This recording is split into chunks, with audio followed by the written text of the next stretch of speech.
Hello, everybody. Welcome to episode 189 of Rush Roundtable. Today we have another installment of our, I guess you could say, fan favorite series, Great Take or Let's Debate. Trying to do something quick because of the, Canada Day holiday and the 4th of July. Figured we'd do something fun here. Want to welcome Ed from rushasaband.com. This is his first Rush Roundtable, so I know you've made an appearance on our channel before, but your first roundtable, so welcome. And Glad to be here. thank you. Omar, he's got his own YouTube channel all about Rush. He's going to be the host tonight. And actually, we have Michelle decided to show up here. So we're going to admit Michelle. Michelle is connecting. Excellent. Michelle, we've just started. So we just started the recording. So welcome. So Thank you. Glad you were able to get on here. So all right. So Omar is going to give his hot takes or his, we'll see, his takes, his opinions, whatever you want to call them. And then we are either going to say great take, as in we agree with it, or let's debate, and then we can elaborate. So, Omar, take it away. All right. Ryan's going to regret having me as the host for this Great Takes episode. So we'll see how it goes. Okay. So my first take, this is going to be a doozy, I think. So the song Something for Nothing is a cringy, idealistic, immature, preachy song.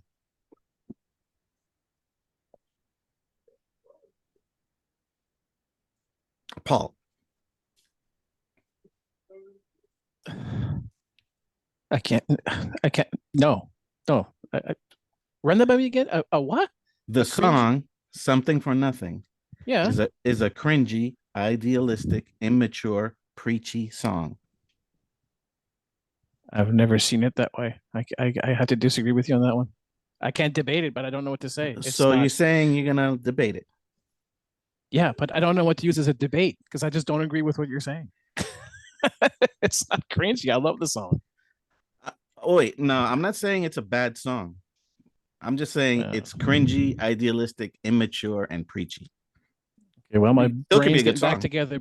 Just go to the next person. My brain's just trying to figure that out here yet. Okay, so you're a let's debate person. That's sure. We'll see. Okay, How about you, Ed? Well, I disagree too, so let's debate. Cringy is the word that I have most I disagree with the most because I don't think it's cringy at all. The rest of everything else you said, yeah, you can look at it that way. Is it a little preachy? Yes, but I like what it preaches. So I don't, in the cringe part, I don't think it's cringe at all. I actually love some of the lyrics in there. Okay. The one line, "What you love is your own kingdom," that verse, I love that one. I think it fits well in that with the album too. It kind of is a good bookend because it kind of repeats the themes of 2112. Kind of at the end, it kind of reiterates it. So that's my take on it. But okay, very good. How about you, Ryan? Actually, we're gonna go to Michelle first. Oh, okay, Michelle. Apologies. The only part that I agreed with was maybe a little bit immature, but it showed growth from where they were, and in that point. I mean, we know the whole catalog of Rush. We have the whole catalog, so maybe that's why that could fit.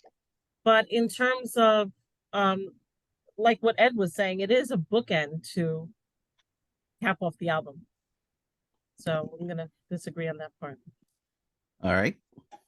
Is it you, Ryan? Yes, sir. So I will debate it too. But I would agree with Ed. Cringy is kind of where I draw the line. I don't think it's cringy. I do think it's kind of preachy. I do think it's kind of immature, but I would agree. It does fit with the theme of the album. But because of what I said, I'm on the debate side, right? So yeah. All right. And Derek. Yeah, I'm gonna have to debate that too. I honestly, I think where the band, I could see kind of the immature part you talked about earlier because they were still, especially Neil was still growing as a lyricist. I mean, arguably a lot of people would they basically take like Roll the Bones when he really started to get his craft going, like on the last roundtables with Roll the Bones and all those songs that we were looking. That's when Neil really started to hone his craft. But I mean, besides the music being amazing, I don't know. I kind of like, again, I like the message. is very powerful, even especially in today's world. It's aged very well, I think. Yeah. So I mean, my thinking of it was, if Neil wrote a theme like that now, if you looked at those lyrics, he definitely wouldn't have written it like that. It would be a lot more mature. I think the immature part is the part I should have most emphasized. But yeah. So I get what you're all saying, but I think I'm right anyway. So I'm gonna go to the next one. Okay. So here's the second take. If Caress of Steel was the breakthrough record instead of 2112, there would be no other breakthrough record for Rush, and 2112 and Moving Pictures would not exist as we know them.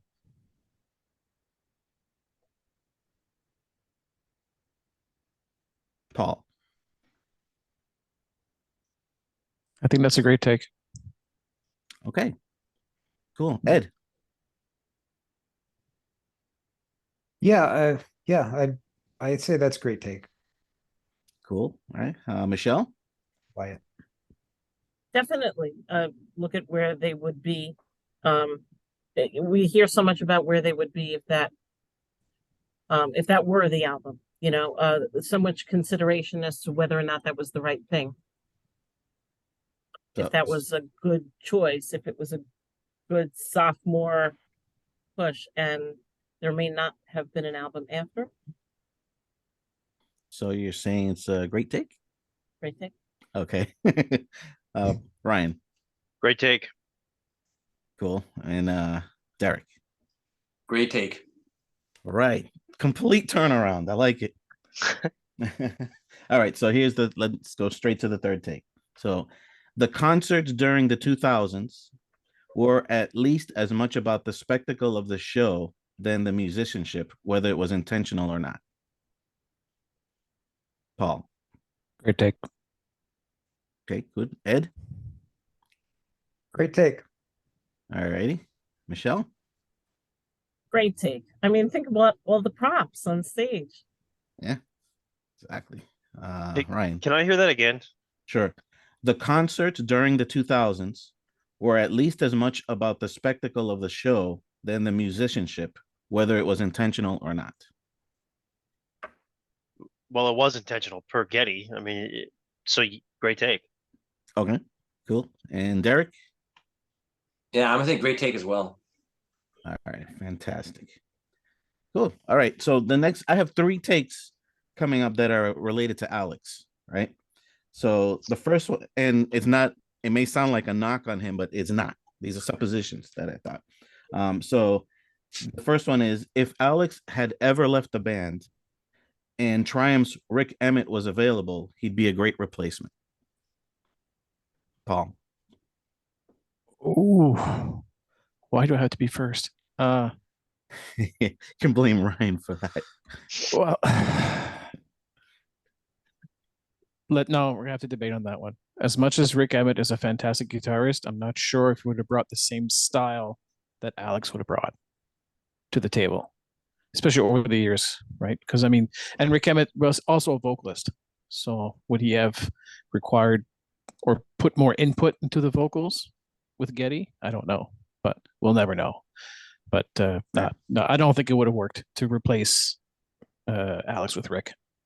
Okay, and I'm gonna put a little qualifier. I think I might have put you more on the spot than I should have. I'm talking about maybe during the 80s. Talking about like if it was in the middle of the career rush and something happened that Alex had to leave, whatever.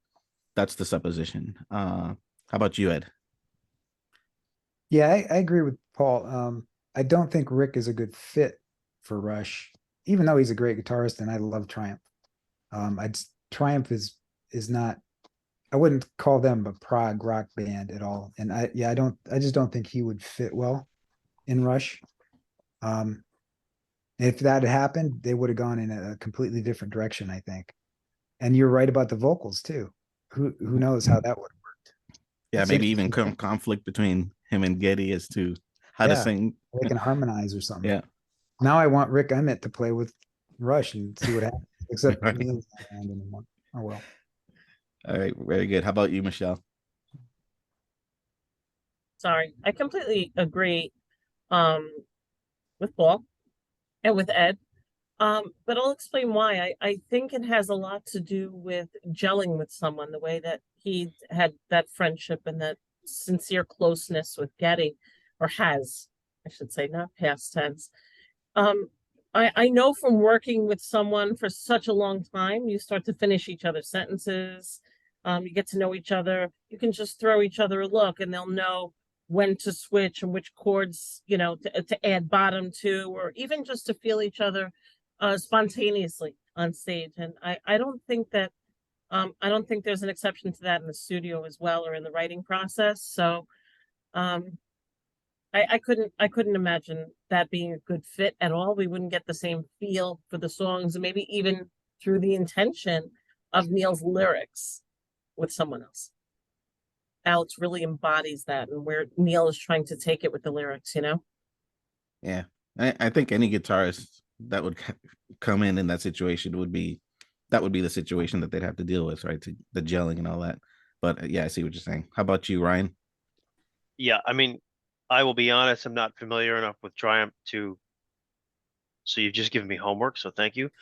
You're welcome. But I don't care. You could have said Jimi Hendrix or anybody, or Eddie Van Halen, or anybody who's considered top 5 guitar players of all time. I don't think anybody could take Alex's place, and it's because of what Michelle said. Like there's that chemistry that's so built up with Getty and with Neil, and Alex is a very, we use the term atmospheric guitarist, or these solos and these riffs that fit the song so well, and it fit Neil's lyrics so well, which Michelle also said. So yeah, I debate that, just because I don't think anybody could fill his spot in Rush. A lot of people say he's the other guy in Rush, right? Like and I just leave him out of the conversation, but he's actually needs to be there. Period. 100%. Yeah, I heard someone say recently that each member of Rush is the best player in the band. So yeah, right. Yes, so that's that's right. They are the best player in the band. They're the best at it. So yeah, Derek, how about you? Yeah, look at the song Chemistry. I mean, that tells you everything you need to know right there. I mean, he was a vital part between, especially going into the 80s. Imagine the other guy, I don't remember his name from Triumph, he just said. I'm actually not familiar with Triumph myself, but imagine him trying to fit in with the 80s. I'm not sure how far they went into the 80s. They broke up after that or whatever, but I don't know how he would have been able to fit with the synths and how he would have put himself in there. And let me ask you this. Who else would have sung about spiders in their house? So Snyder. Only Alex. Yeah. All right. So I said I had 3 questions. About Alex. I'm gonna make it 2 so I can move on to the other subject. So this is the other Alex take. Alex Lifeson was the grumpiest of the 3. Paul. Define grumpiest. Whatever you think a grumpy person is. I mean, there's this movie Grumpy Old Men that's pretty funny. Or as grumpy as like just being annoyed all the time. Just from what you know of them. If you're implying like an emotional person, I would say probably I would have to agree. Great take. Okay. I think he's the grumpiest of the 3. That's my take. So Ed, how about you? Let's debate. I don't think it would be, if you were to ask me without talking about Alex, who would be the grumpiest guy in Rush? I would probably say Neil, and just by his, I don't know why, his demeanor, I guess how serious he is. Yeah, I think that's deceptive though. Yeah, you're right. It's not, I really don't think any of them are grumpy, but Alex, to me, grumpy is not a word I would use to describe him at all. He seems like he's always joking around and having fun, and so that's where I'm at. I would say Neil over Alex, but I get what you're saying. Yeah, I just think Alex has a lot of sides to him. How about you, Michelle? I also debate. I think that even in the most grumpiest of situations, Alex has always shown that he's the class clown and really, really funny. So Okay. How about you, Ryan? Yeah, let's debate. I mean, in your defense, he did beat the crap out of a cop on New Year's Eve, like in 2000 or whatever. But I had the pleasure to like virtually meet Alex on a Zoom call in June of 2022, I think, with Envy of None. And it was wonderful. We talked about golf, we talked about travel, we talked about some Rush mysteries were solved that we'll get there in Rush Roundtable, right? Great guy. I mean, like, so no, I would probably have to say Neil, but I think just because that's perception, I think there's hidden character there and hidden in conversations I've had with Nancy, his sister, and things like that. Good dude, right? But I think perception wise, he would be the grumpiest. Right. So that was a let's debate, I think, right? yeah. Okay. Yep. All right. And you, Derek. Yeah, I'm gonna have to go the same way. I mean, it makes me, when you said that, actually made me think about the whole Barbies in the front of the stage. I don't remember what tour that was, but that was him. And I love the way when I think it was Time Machine where he put the guitar on the microphone stand. Like he's always having fun on stage. So I think that right there, and all the skits that he's a part of, and he's on Trailer Park Boys, like he just seemed like the fun guy in the band. Him and Getty specifically. And then obviously Neil would have his time too when they were the dwarves. I think that was Clocker Angels. But yeah, I'm gonna have to debate that. Yeah, it's like kind of how do you pick your favorite record? How do you pick who's the nicest of the three? They're all nice, so you gotta pick one, right? All right, so let's go to the next take that I have. Clockwork Angels was always going to be Rush's last record. Paul. Great take. All right, how about you, Ed? Yeah, I'll agree. Great take. Okay. How about you, Michelle? Great take. Cool. Ryan? Great take. All right, and Derek? Great take. All right, so it looks like it's all or nothing for all of these takes, right? Let's see. This one we might split some hairs here. So the album Presto feels more like a 90s record than an 80s record. Paul. Great take. Okay. How about you, Ed? Yes, great take. Cool. And Michelle? Absolutely. Great take. Great. How about Ryan? He's contemplating. Let me see if I can imitate. Yeah, I great take. I'd say great take. Yep. And how about you, Derek? Great take. Good. It's kind of like Permanent Waves. It's like a borderline decade record, Right. right? So that's what I was thinking. Okay, cool. All right, here's my next take. This is a Geddy Lee related take. If Geddy Lee was never a smoker, during the R40 era, his voice would sound more like we hear it during the R30 era. Paul. I'm going to debate that. Whether he smoked or not, I don't think his voice is going to be as good as it was in R30. Age, don't get me wrong, smoking doesn't help, but age, after a while, you can't keep. There's no flexibility unless you really, really work at it. So I don't think he would have been able to, excuse me, keep the voice he had for R30, even up to R40, whether he smoked or not. Okay. How about Because you? if I'm not mistaken, he stopped smoking like in the early 80s, I think, or late 70s. Like he gave it up a long time ago. So yeah, maybe he did. I don't remember exactly. You might be right about that.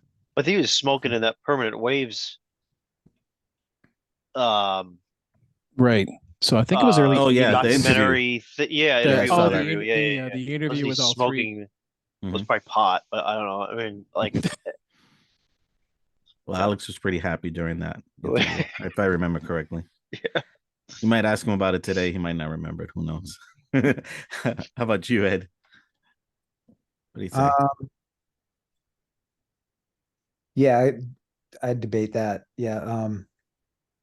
Yeah, I think there's a lot more to it than it's more about age, I think, and just overuse probably more so than any smoking Getty had done in the past. Okay, cool. Michelle. I definitely debate because I think that R30 was definitely the peak, without a question. I remember hearing Free Will and him singing in those upper registers and wanting to do cartwheels and how fantastic he sounded. And I just think the time and age, like you said, did did something with it. I mean, all of our voices have changed over time. Okay. So more the age thing than the smoking thing. Yeah. So how about you, Ryan? Yeah, let's debate it, and I agree with these guys. It's definitely age and use. I mean, there's a reason.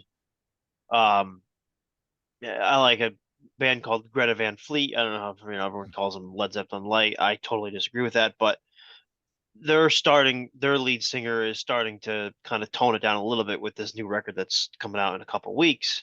There's a few songs that are out, and it's probably because of that. Like you see, overuse, longevity of screeching at that level is not, you know, it's not good for your long-term career as a vocalist. So yeah, I would say it's age and use for sure. Yeah, that lead singer later is gonna say, "How am I gonna sing this now? A few years from now?" Right. Yeah, Yeah. exactly. Yep. Derek, how about you? Yeah, I'm also gonna have to debate that too. I mean, you saw how relentlessly they toured after Vapor Trails. I mean, they only had 3 albums minus Feedback. The rest of that was pretty much all touring, especially after R30. It's gonna do a lot to your vocals, age, overuse, just touring. The whole thing, just combination of everything. Yep. Okay, those are all reasonable.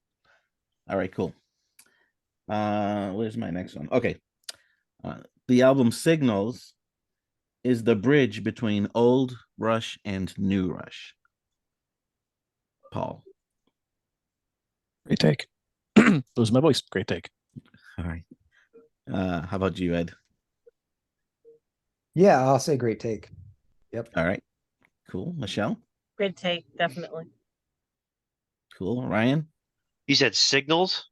Yeah, Signals is the bridge between old Rush and new.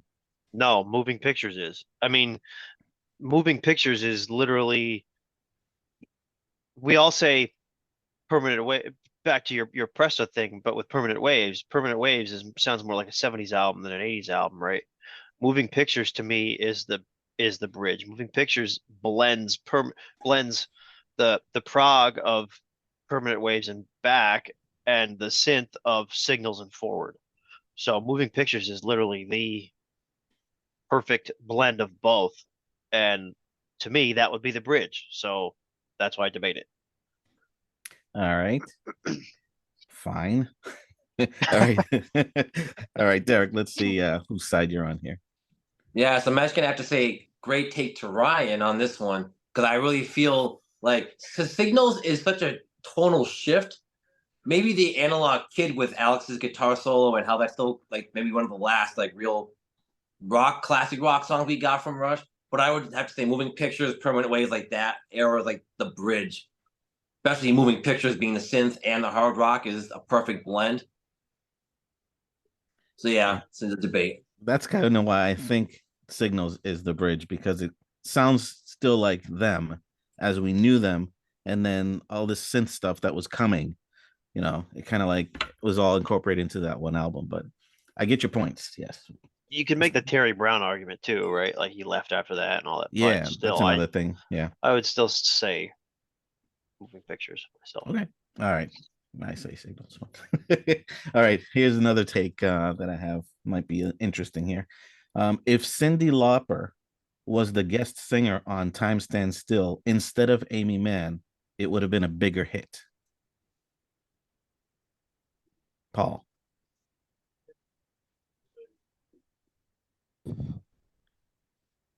No, I can't. I've got to debate that. Two different styles. No, two different styles of singing. Is the different style of singing going to make or break a song? I don't know. I'm thinking that because of the name, because of the name recognition, Cyndi Lauper in the late '80s. That's what I'm saying. Nah, radio had it out for Rush. I don't think it would have made a difference. Okay. So out of Rush's hands, basically, it's more the radio industry. Okay. How about you, Ed? I'll say great take, and it's just because of I think Cyndi Lauper's had a higher she was better known, I guess, than Amy Mann. I think it would have lended some more attention to that song. Yeah. That's what I thought. Yeah. How about you, Michelle? No, I'm debating you actually. I feel that Amy Mann was a big enough name in Canada to mesh with the Canadian band and to keep Rush this, rah rah oh Canada Canadian band, and I don't think it would have been the same feel with Cyndi Lauper, and it may have been the dud of a song with Cyndi Lauper, maybe. Yeah, and even though, look, she's from right here near me in Queens, New York, but no, debate definitely. Okay. Yeah, good points, I think. How about you, Ryan? Yeah, I honestly don't know because I'm not familiar enough with Cyndi Lauper's stuff to be able to tell you. Like, I mean, to Ed's point and to your reasoning, Omar, I think the name recognition, obviously, I mean, I know that name more than I know Amy Mann, but I'm just not familiar with her work, right? So, as far as name recognition, yeah, I think it probably would have got more radio play. As far as if it would have been a bigger hit, I have no idea because I don't know how receptive Rush fans or general music fans Oh, it's a guess. I mean, would I be. don't know. Yeah. Yeah, I think it probably would have gotten more play. So I guess in that case, it probably would have been a bigger hit. Okay. So great take, I guess. I'm gonna Yeah, say great. Yeah, I'm gonna say great take. great take. Great take. I just don't Ryan. know because I'm not familiar enough with her work. Yeah. All right. Derek is chomping at the bit here. Let's see what he has to say. Well, because the song alone has a perfect feel with Amy Mann, but if they would have had Cyndi Lauper, I feel like that could have been a decision that they could have regretted in the future. Something like, maybe like Crest of Steel, or how they would have looked back on it and been like, oh, maybe that wasn't the best idea, like Tyshawn. I think having Amy Mann doesn't date it as much as it could have been with Cyndi Lauper. Honestly, and again, having another Canadian on there is just, just blends everything perfectly. Again, that chemistry aspect just works so good. It might not have been the classic it is to Rush fans if it had someone else who's kind of an outsider. Okay. Yeah, but do they have chemistry because they're Canadian? I mean, all she did was sing. Touchdowns too. Oh, I mean, I'm like, sure they've known each other too. I think all Canadians know each other. Pretty yeah, much. just Yeah. Hey, Getty's my neighbor. yeah. And both ladies have the same tone, basically. They're singing the same range, pretty much. So, I think it would be more of the name than actually how they sounded. I think they would have sounded pretty close anyway. Anyway, okay, those are pretty good. Let me go to the next one then. If the song Emotion Detector and Grand Designs had switched places on Power Windows, their popularity would be reversed. Paul. Hold on, my brain's melting. Grand Designs and Emotion Detector. You want me to repeat it? Yeah. So if Emotion Detector and Grand Designs had switched places on Power Windows, meaning, Right. their popularity would be reversed. I don't think so. Debate. So 2-7, 7-2. Yeah. Yep. I think each song, no matter where you put it on the album, has its own merits. I don't think a placement on the album will necessarily make or break a song. If it's a great song, it's a great song, whether it's number 2 or number 7. But that's how I see it. Okay. Well, I don't exactly see it like that. Close though. But let's see what the other guys say. How about you, Ed? I see your point, though, Paul. That's what happens when you put me first. You get bad opinions, right? What do you say, Paul? Ed? No, I'd say let's debate too. I think Grand Designs was a single and it had a music video. I don't think if you had done that with Emotion Detector instead of Grand Designs, then yes, but the position on the album, I don't think that has anything to do with it. Okay. Michelle? I think it's a great take actually, because I took myself out of the streaming era for a second, and I remembered when I had my Walkman with my cassette, and you couldn't really do much about the order of a song or skipping songs like we can now. You could with difficulty, but at the same time, we've learned, from doing some of these roundtables and listening to some of the roundtables, that listening to a song over and over and over and over could eventually make you like it. So I think that the position of a song on an album is extremely important, especially if it follows something else. An Analog Kid pops into my mind with that. So I actually agree with you, Omar. Nice. Okay, that's the longest great take we're gonna take today. Excellent. Ryan. Yes. Great take. Very great take. All right, great. Yep. Derek. Great take as well. All I'm in right. favor. Yep. Especially as that was the era, came out in records and all that I'm stuff. intrigued how that might work, honestly. Yeah. But Well, I have another similar take on that, but I'll get to it in a moment. But let me give you this take first. If the boys never met, meaning if these three never met, and they all became musicians, Getty would be the most successful of the three. Paul. I'd have to debate on that. I think Neil would be more successful. Just does way more. If you look at success, because I mean, if you look based on just his musicianship, his writings, I think he could have contributed a lot more overall. Than nothing against Getty, he's very talented, but I think Neil would have been better, would have been more successful on his own. Okay. Ed. I'm gonna say great take. I agree with that. All right, cool. Michelle. Could you rephrase the question just one more time? Because I want to make sure that I answer it properly. Okay, There's so so much going through my head. Yeah, so if Getty, Alex, and Neil never met, and all three of them became musicians on their own, Getty would be the most successful of the three. Okay, I'm going to debate that. And that's because I don't think you can have one without the other. I don't think the Getty's voice would suit itself to any other band that would have longevity the way that Rush did, and longevity meaning success, because he was able to move with the times. I think that if he had gone out on his own with a different type of a band that wasn't as musically talented, they maybe wouldn't be able to move with the times, and you'd be stuck in a Zeppelin sounding type of band that would have fizzled out with that type of music. So definitely debate. Okay, so you're saying none of them would be successful. I'm saying Getty, yeah, Getty would be the most successful. Do you have?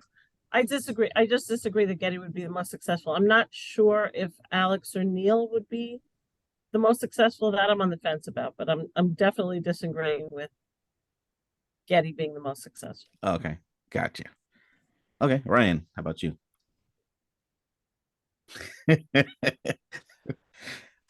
Okay, Derek. Yeah, I'm on a great take based off of that. Next All question, right. please. Yeah, there you go. All right. Okay, I got a couple more takes. I think we'll do here. Tyshawn, everybody loves Tyshawn. We've even expressed it today. We love it, right? If Tyshawn was an instrumental, it would be more popular. Paul. And if you follow me on my channel, you'd have basis to think about it at least. I do, but I obviously missed that video. That's fine. No, if you can imagine it being an instrumental, it would be more popular. I'll debate. I don't think they would have put that as an instrumental on the album in the first place. I think the only reason the song was created is because Neil had lyrics attached to it. But the take is, if it was an instrumental, so it exists as an instrumental, it would be a more likable song than how we know it now, knowing what the lyrics are about and all that. I have to debate. I'm probably not seeing it the way you're thinking. Like, I can't see it being a great song without the lyrics as an instrumental. Okay. I don't see it existing without the lyrics. Okay. That's fine. Take it as you wish. All right, I'm making note of this here. Ed, how about you? It's not a competition. I'm at debate. Yeah, I like it. It's a good song, and part of that is because I like the lyrics actually. And to me, if you take that away, it becomes less of a song. So I don't think it would be more popular as an instrumental at all. Okay. Michelle. I definitely debate as an instrumental. It's a completely different style than anything else, and it would never be as popular. Okay. My dogs, I guess, have something to say about that too. Ryan. I would say, yeah, let's debate as well, because I think people would, be like, "What the fuck is this? How What are the you fuck doing? is this? Type of, from the." Well, they're saying that now. They said it then when they came out, right? Yeah, but they'd even be more. I mean, it would be. I watched your video on that, and I thought it was, really well done and all that. But I don't. I think it'd be less popular because I think people just wouldn't know what at all to do with it. I mean, at least people have an opinion on it now, right? With they either. I feel like you either really like Taishan or you hate it. Like, there's not really much in between, right? Right. I don't think people love it, right? You either kind of really like it or you hate it, right? So, but yeah, I think it would be less popular. Okay. And Derek, what do you think? I'm gonna have to actually debate that too. I think especially with Neil, like if you took the lyrics out of the song, like you wouldn't have gotten the feeling of Neil going to China. I don't think the other guy went to China, so like you wouldn't have gotten that whole experience of the mountaintops if Neil was just like cut from the song or that just didn't exist. But I did like your video on that being instrumental. I like hearing both versions, but I'd say overall the lyrics are more powerful. Getty's singing like he's from the mountaintops, very triumphant. Okay. That's fair. Definitely fair. All right. So I have actually two takes here. I'm gonna pick one. This one is gonna be a little controversial, I think, to end it out on a high note here. This is relating to the album 2112. So think of these songs, right? Something for Nothing, A Passage to Bangkok, Lessons, The Twilight Zone, and Tears. In that order, kind of, right? My take is if sides 1 and 2 were reversed on 2112, the record label executives would not be crapping their pants on first listen. Great take. Can I just ask? So when you say reverse, do you mean Something The single, for Nothing yeah, is the all of this, opening song, yeah, and Something everything, for and Nothing is side the B opening goes song. backward? Okay. Yeah, and Tears is the last song on side 1, and then 2112 on side B. Well, no, it would be. The radio executives would have been more. They would have open-minded been to- more receptive to 2112 than how they initially reacted. I would say Well, great well, take. hold on, time out though. You said Tears, but but would Tears be the last song, or would Bangkok be the last song because it's flipped?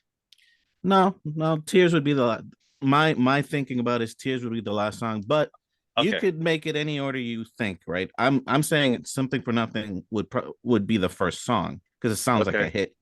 And then you could pretty much order the rest of them however you like. That's just the order I thought. But if they put those songs on side A and 2112 on side B, still call the record 2112. It would have a better reception with management. That's my take, Paul. And for my third time, I'll say great take. To clear things up here. Okay. Since Ryan kept interrupting. No, I agree. No, great take. Hey, Paul, what was your take again? No, I'm just kidding. Let's go to Ed. Yeah. Great take. I agree with that. All right, cool. How about I don't think Michelle? it would have happened. I don't think they would have done that, but I kind of now think about it. I wish they did. Because they don't like the record company. They wanted to piss off the record Yeah, company. that they did. Michelle. Great take. All right, cool. Ryan. So great take, but with a twist. It would be Ryan's great. twist. Yeah, it would be a great take because the record label and management and all that would be more receptive to it, but the Rush fans would be more receptive to it, and the rock and roll fans, right? Because 2112, that opening, sequence, that was really, I think, what kind of intrigued people and kind of like, so great take, but with, Yep, an added bonus. Yeah. I got a little comment on that, but let me see what Derek has to say. Yeah, I'm gonna have to go with the great take, but with a twist. I mean, the 2112, the album it wouldn't be as special if you didn't have that title track put you in that headspace, and then you get in this dark headspace. You flip the record over, Passage to Bangkok comes on. It's kind of a fun song. So side 2 really alleviates the tone from the first side. So it'd just be a weird like tonal shift. Yeah, like the record company would have liked it, but I don't know how much the fans would have liked it. And the radio didn't like them anyway, so I don't think that would have changed a bit. Well, I think that It would have been Caress of Steel 2.0 had they done it that way, really, if you think about it. yeah, in a way. But I think that having the 2112, the fans could still play it by itself. They wouldn't have to play side A. They could just play side B, or play side B on the cassette or record. They just wanted to hear 2112 because it's so awesome. And the way 2112 ends, we have Assume Control. It ends on such a high anyway. Right. That's an awesome way to end. Like you're in a high basically, and you're just thinking about what you just heard, right? So anyway, that's my take. And those are my takes. I hope. I guess I'll take us out just because of what's coming next. Thanks, Omar, for your takes. That was actually really good. I don't regret picking you as the host here to steal from last week's roundtable and the topic of regret. No, I think no, those are really good. You had a lot more debates than I think usual, right? On these style episodes, there's a lot of just great take, just so good stuff. Next week with 190, I'm almost certain we're starting Counterparts, so stay tuned to that. Counterparts song discussions, moving forward with the catalog. So with Animate, if anyone wants to join a roundtable, Rush Roundtable at rushfans.net. Reach out to us. If you're a new fan or you haven't been on, that's how you would go about it. Anyone who's a regular, the drill, get in contact with us. But yes, we were recording this on July 3rd, but happy 4th of July. And yeah, take care, everybody.